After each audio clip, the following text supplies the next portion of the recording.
Welcome back, and if this is your first time watching, my name is Brandon and I sell men's clothing on eBay. This is day 31 of the What Sold series where I show you my daily eBay sales. Let's not waste any time, let's jump right into those sales.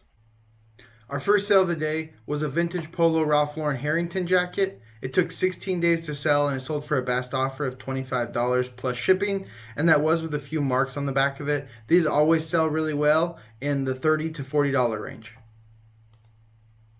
Sale number 2 was a 2013 Metallica band t-shirt. It took 20 days to sell and it sold for a best offer of $22 plus shipping.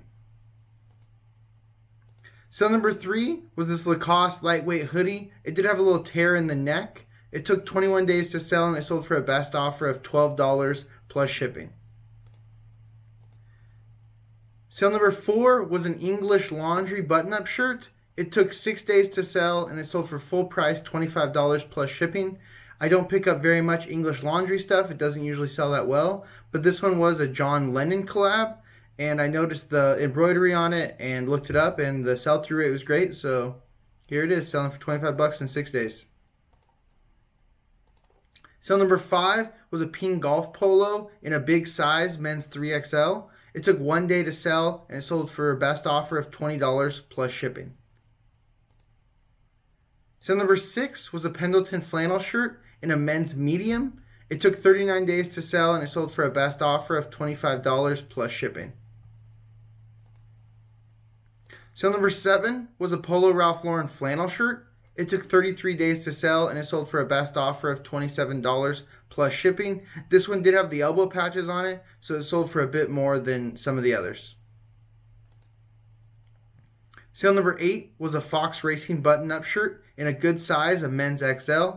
It took 12 days to sell and it sold for a best offer of $17 plus shipping. Sale number 9 was an Nantucket button-up shirt in a good size, a men's XL. It took 9 days to sell and it sold for a best offer of $20 plus shipping. Sale number 10 was a Tommy Bahama button-up shirt. It was 100% linen and it was in a great size, men's 2XL. In Tommy Bahama shirts, I really like to stick to XL and above. Anyways, this one took 2 months to sell and it sold for a best offer of $20 plus shipping. Sale number 11 was a brand, I think it's called EP New York. It was a golf jacket and it was embroidered with a Trump Dunebeg golf course logo. It took 12 days to sell and it sold for a best offer of $30 plus shipping. This is my first time selling this brand, but I'll be keeping an eye out for it in the future because it did sell for a good amount and quickly. Sale number 12, it's becoming one of my favorite things to sell, Lululemon pants, men's. It took 4 days to sell and it sold for a best offer of $50 plus shipping. These almost always sell in the $50 to $60 range as long as they don't have any flaws. Even with flaws, they can still sell from like the $25 to $45 range. Sale number 13 was a pair of Coogie's men jeans. They took 16 months to sell and they sold for a best offer of $20 plus shipping. I probably had them priced too high. That's what made them take so long to sell. Sale number 14 was a vintage 90s Nike sweatshirt. It took 20 days to sell and it sold for a best offer of $25 plus shipping. The buyer was super happy with this item. They even messaged me after they got it and let me know again how thankful they were and how much they loved it. So it's always nice to get those messages.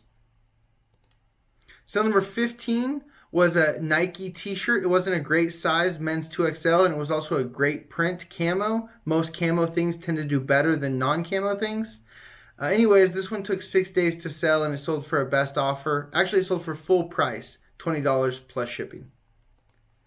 Sale number 16 and the final sale of the day was a Rain Spooner Hawaiian shirt. It took 36 days to sell and it sold for a best offer of $22 plus shipping. This wasn't a good size men's XL and didn't have any flaws on it. So this is the low end of what I would sell one of these Rain Spooners for. But this just wasn't a very desirable print. And I knew that, so I was okay with just moving it for 22 bucks. That's it for the sales. Let's go ahead and jump into those numbers. On October 1st, we sold 16 items for a total gross sales of $508.20, giving us an average sale price of $31.76, a pretty average day. The selling costs and net sales are always inaccurate, so let me give you guys the actual numbers. The selling costs were $173.75. The breakdown for that is $61.30 in eBay final value fees, $98.45 in shipping labels, and $14 in promoted listings. 8 of my 16 items came via promoted listings. Like I always say, I promote all my items at 5%, and I'm happy to pay the extra fee for my promoted listings. If we take away our selling costs as well as the taxes and fees collected by eBay from the total gross sales amount, that gives us our net sales of $314.01. We still need to take away our cost of goods, which is $168.80 for 16 items, giving us a net profit for the day of $145.21. That's all I have for you guys today. Thank you so much for watching. I'll see you tomorrow for day 32 of the What Sold series. Peace.